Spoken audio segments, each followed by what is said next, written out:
सुना है कि उस्मान साहब दूसरी खातून तलाश कर रहे हैं। और ऐसा क्यों करेंगे वो? आप माँ नहीं बन सकती ना। उस्मान को भी ये पता चलेगा, मेरी वजह से शर्मिंदा हो जाएंगे। हिम्मत नहीं हारनी है, इसका कोई इलाज जरूर होगा।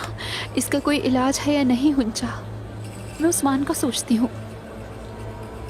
उनका तो ख्वाब है ये, मैं नहीं चाहती मेरी वजह से उनके ख्वाब टूट जाए। इलाज के अलावा कोई चारा भी तो नहीं तुम्हारे पास।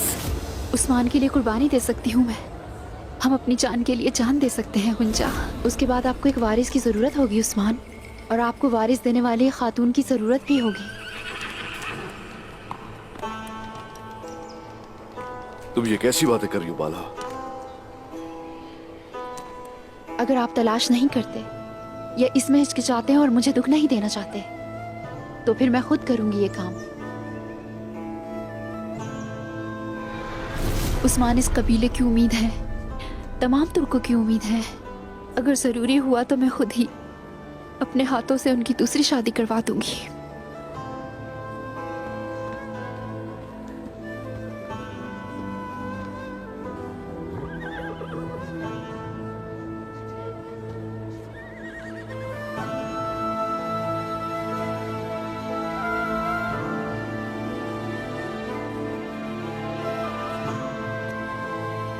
खैर होगी इंशाल्लाह।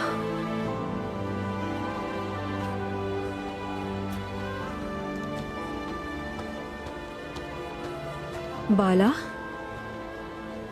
क्या हुआ तुम्हें?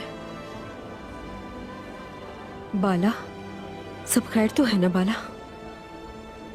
क्या मुझे भी नहीं बताओगी कि हुआ क्या है?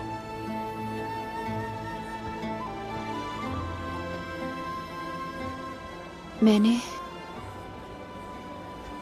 उस्मान साहब से बात कर ली है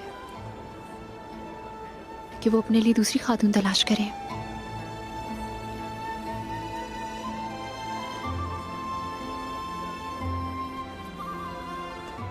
उन्होंने क्या कहा? वो राजी नहीं हुए इस पर। फिर तो ये बहुत खुशी की बात हुई ना। तो उदास होने की वजह? हुंचा, तुम जानती हो कि उन्हें मेरी ये बात माननी पड़ेगी। देखना मान जाएंगे।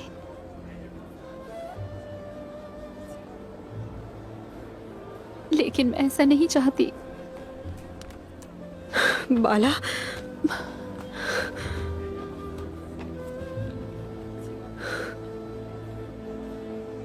ओ मेरे मासूम बच्चे, तुम्हारे साथ जो कुछ हो रहा है, तुम्हें इस बात का कुछ एहसास नहीं है।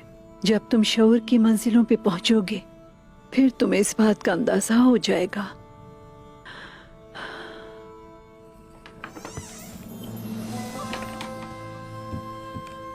बाला,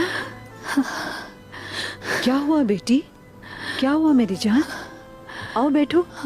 आखिर क्या बात है? तुम इतनी परेशान क्यों हो? ना तो इसका कोई कसूर है, ना मेरा। शायद अल्लाह की यही मर्जी है। मेरी किस्मत में सब्र करना लिखा है। बाला, मेरी प्यारी बच्ची। अम्मा, माँ कुर्बान जाए मेरी बच्ची। सलजान अम्मा, मैं कभी माँ नहीं बन सकती।